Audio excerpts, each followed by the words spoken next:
नमस्कार किसान भाइयों धान में यदि टेलरिंग झुंडों में लेनी है तो समय का बहुत ही ज़्यादा ध्यान रखना होगा। धान की वैरायटी पकने में कोई कम समय लेती है, कोई ज़्यादा समय लेती है। उसी हिसाब से ये वैरायटी रोपाई के बाद भी एक निश्चित समय पर टेलरिंग शुरू कर देती हैं। बस हमको इसी चीज़ का ध्यान रखना है और उसी हिसाब से हमें उर्वरक लगाने हैं ताकि रिजल्ट जो है वो 100% आए, बहुत बढ़िया आए। इसी की जानकारी मैं आपको आज की वीडियो में देने वाला हूं। मेरे प्यारे किसान भाइयों, यदि अभी तक आपने A4 चैनल को सब्सक्राइब नहीं किया है तो कृपया करके इसे सब्सक्राइब कर दें। तो चलिए किसान भाइयों, पहले मैं आपको ये जानकारी दूंगा कि कौन सी वैरायटी कितने दिन में पकती है, तो उसी हिसाब से आपको उनमें खाद और उर्वरक लगाना है।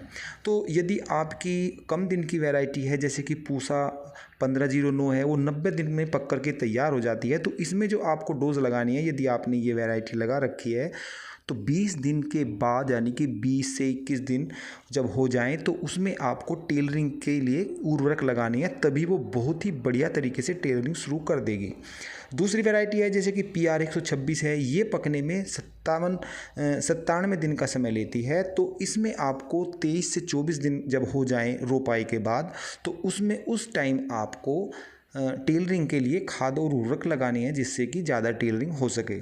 तीसरे नंबर पे जो आती है PR 114 टाइप की जो वैरायटी हैं, वो पकने में रोपाई के बाद 115 दिन का समय लेती हैं। तो इनमें 25 से 27 दिन जब हो जाएं रोपाई के बाद, तब उसमें आपको टेलरिंग के लिए यूरिया लगाना है। इसी तरीके से जो बासमती है 1121 है, उसमें जब 25 दिन हो जाएं रोपाई के बाद तब लगाना है। और जो हाइब्रिड नस्लें हैं उनमें भी आप 25 दिन जब हो जाएं रोपाई के बाद, तब उसमें आपको डोज लगानी है।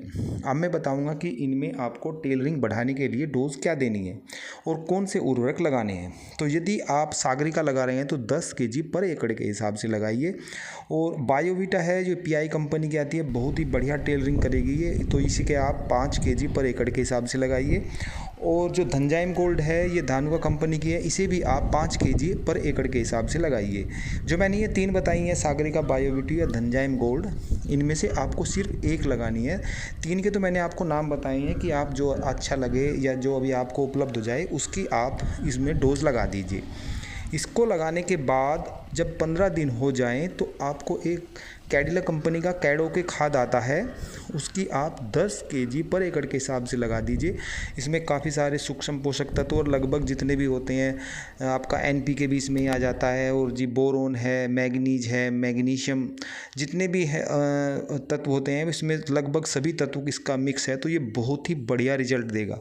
तो इस तरीके से यदि आप समय का ध्यान रखते हुए जो वैरायटी आपने लगाई है उसी हिसाब से आप उर्वरक लगाते हैं और उसके बाद आप कैडो के भी लगा देते हैं, तो बहुत ही बढ़िया आपका रिजल्ट धान फसल में आएगा। बहुत ही ज़्यादा झुंडों के रूप में वो टेलरिंग करेगी, गहरा हरापन आएगा और आपकी उपज जो है बहुत ही ज़्यादा बढ़िया हो जाएगी। फिर मिलते हैं। जय जवान जय किसान।